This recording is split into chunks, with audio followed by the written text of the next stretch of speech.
ಲಿಂಗಾಯತ ಸಂಸ್ಥಾಪಕ ಶ್ರೀ ಬಸವಣ್ಣನವರನ್ನು ಈಗಾಗಲೇ ಕರ್ನಾಟಕ ಸಾಂಸ್ಕೃತಿಕ ನಾಯಕ ಎಂದು ಘೋಷಿಸಿದ್ದು, ಬಸವ ತತ್ವ ಬೆಳೆಸಲು ಇತ್ತೀಚೆಗೆ ಧಾರವಾಡದಲ್ಲಿ ನಡೆದ 280ಕ್ಕೂ ಹೆಚ್ಚು ಮಠಾಧೀಶರ ಸಮಾವೇಶದಲ್ಲಿ ನಿರ್ಣಯಿಸಿದ್ದು, 21 ಸೆಪ್ಟೆಂಬರ್ 2025ರಂದು ಹಾಸನ ಜಿಲ್ಲೆಯಲ್ಲಿ ಬಸವ ತತ್ವ ಅಭಿಯಾನ ಹಮ್ಮಿಕೊಳ್ಳಲಾಗಿದೆ ಎಂದು ಮಾಡಾಳು ನಿರಂಜನ ಪೀಠದ ಶ್ರೀ ರುದ್ರಮುನಿ ಸ್ವಾಮೀಜಿ ತಿಳಿಸಿದರು.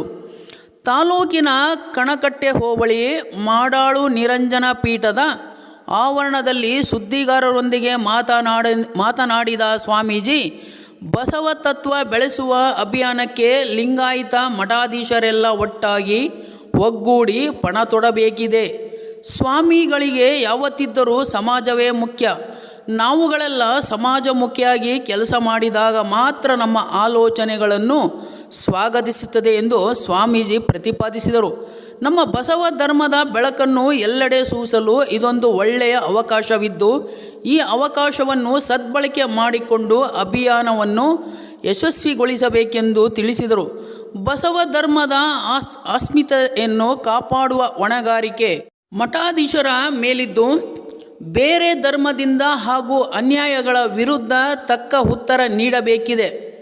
ಆದ್ದರಿಂದ ರಾಜ್ಯದಲ್ಲಿ ಸೆಪ್ಟೆಂಬರ್ 1ರಿಂದ 30ರವರೆಗೆ ಎಲ್ಲ ಜಿಲ್ಲೆಗಳನ್ನು ಸಮಾವೇಶ ನಡೆಯಲಿದ್ದು, ಎಲ್ಲ ಮಠಾಧೀಶರು ಒಟ್ಟಾಗಿ ಭಾಗವಹಿಸಿ ಬಸವ ತತ್ವ ಅಭಿಯಾನವನ್ನು ಯಶಸ್ವಿಗೊಳಿಸಬೇಕೆಂದು ಸ್ವಾಮೀಜಿ ಕರೆ ನೀಡಿದರು.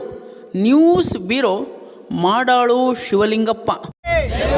ಬಸವ ಸಂಸ್ಕೃತಿ ಅಭಿಯಾನಕ್ಕೆ ವಿಶ್ವಗುರು ಬಸವಣ್ಣನವರಿಗೆ, ವಿಶ್ವಗುರು ಬಸವಣ್ಣನವರಿಗೆ, ವಚನ ಸಿದ್ಧಾಂತಕ್ಕೆ, ಮಠಾಧಿಪತಿಗಳ ಒಕ್ಕೂಟಕ್ಕೆ, ಬಸವ ಸಂಸ್ಕೃತಿ ಅಭಿಯಾನಕ್ಕೆ